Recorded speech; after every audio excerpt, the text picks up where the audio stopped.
बाबा काय नाव आपलं? मधुकर पूर्ण नाव सांगा. मधुकर काशीनाथ कोष्टी, कुठे राहता? खंडेराव गल्ली. पूर्ण खंडेराव गल्ली. खंडेराव गल्ली. कुठे? गावाचं नाव काय? या गावात नाव एकच निफाड. निफाड.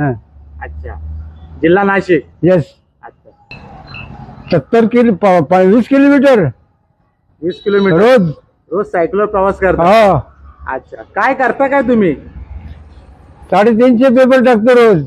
किती वर्षापासून तुम्ही हे करताय? 72 वर्षापासून करताय? 72. तुमचं वय किती आता? आता 84. सर्व्हिस किती केली? किती? नोट प्रेस मध्ये हा